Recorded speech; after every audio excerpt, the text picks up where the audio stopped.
Hello viewers, notebook IAS में आपका स्वागत है। आज के इस वीडियो में हम जानेंगे वायुमंडल की संरचना के बारे में। पूरे ब्रह्मांड में पृथ्वी ही एकमात्र ऐसी जगह है जहां जीवन पनपता है। यह सभी जीवित प्राणियों के अस्तित्व के लिए अनुकूल एकमात्र ग्रह है। यह पृथ्वी के चारों ओर मौजूद हवा के कारण है। इस वायु को पृथ्वी का वायुमंडल कहा जाता है। पृथ्वी वायु से घिरी हुई है, जिसमें पृथ्वी का वायुमंडल शामिल है। यह वायुमंडल विभिन्न गैसों, धूल के कणों और जल वाष्प से बना है। वायुमंडल की संरचना समय और स्थान के अनुसार बदलती रहती है और स्थिर नहीं होती है। पृथ्वी के वायुमंडल को अलग अलग परतों में बांटा गया है, जिसमें सबसे पहली है क्षोभ मंडल। यह वायुमंडल की सबसे नीचे वाली परत है। इसकी ऊंचाई सतह से लगभग 18 किलोमीटर है, ध्रुवों पर 8 किलोमीटर व विषुवत रेखा पर 18 किलोमीटर। क्षोभ मंडल में तापमान की गिरावट की दर प्रति 165 मीटर की ऊंचाई पर 1 डिग्री सेल्सियस अथवा 1 किलोमीटर की ऊंचाई पर 6.4 डिग्री सेल्सियस होती है। सभी मुख्य वायुमंडलीय घटनाएं जैसे बादल, आंधी एवं वर्षा इसी मंडल में होती हैं। इस मंडल को संवहन मंडल भी कहते हैं, क्योंकि संवहन धाराएं इसी मंडल की सीमा तक सीमित होती हैं। इस मंडल को अधोमंडल भी कहते हैं। जैविक क्रिया के लिए यह सबसे महत्वपूर्ण संस्तर है। क्षोभ मंडल और समताप मंडल को अलग करने वाले भाग को क्षोभ सीमा कहते हैं। विषुवत वृत्त के ऊपर क्षोभ सीमा में हवा का तापमान -80 डिग्री सेल्सियस और ध्रुव के ऊपर -45 डिग्री सेल्सियस होता है। यहाँ तापमान स्थिर होने के कारण इसे क्षोभ सीमा भी कहा जाता है।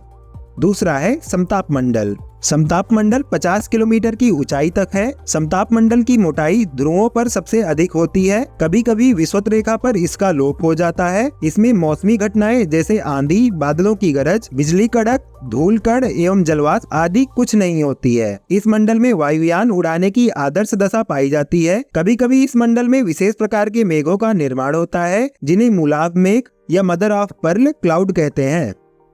समताप मंडल का एक महत्वपूर्ण लक्षण यह है कि इसमें ओजोन गैस की एक परत पाई जाती है, जो सूर्य से आने वाली पराबैंगनी किरणों को अवशोषित कर लेती है। इसलिए इसे पृथ्वी का सुरक्षा कवच कहते हैं।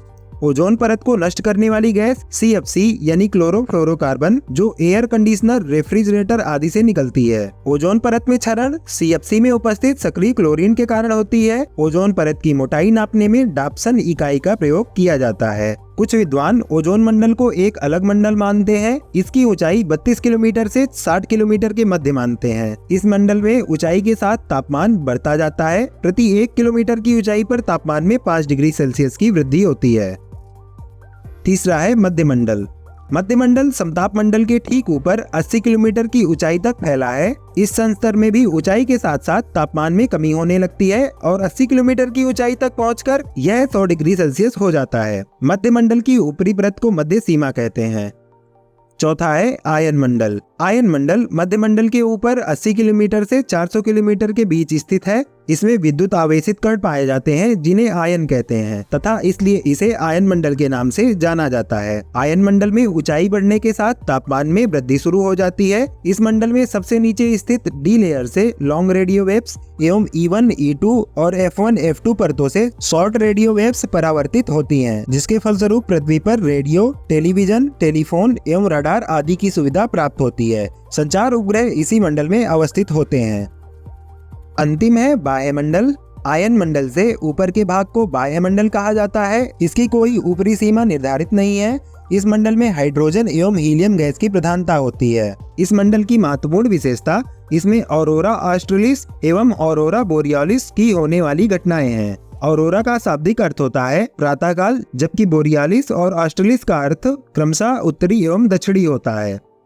इसी कारण उन्हें उत्तरी ध्रुवीय प्रकाश तथा दक्षिणी ध्रुवीय प्रकाश कहा जाता है। वास्तव में ऑरोरा ब्रह्मांडीय चमकते प्रकाश होते हैं, जिनका निर्माण चुंबकीय तूफान के कारण सूर्य की सतह से विसर्जित ऑरोरा ध्रुवीय आकाश में लटके विचित्र बहुरंगी आतिशबाजी की तरह दिखाई पड़ते हैं। ये प्रायः आधी रात के समय दृष्टिगत होते हैं। आज के वीडियो में बस इतना ही। ऐसे ही महत्वपूर्ण वीडियोस देखने के लिए सब्सक्राइब करें नोटबुक आईएएस यूट्यूब चैनल।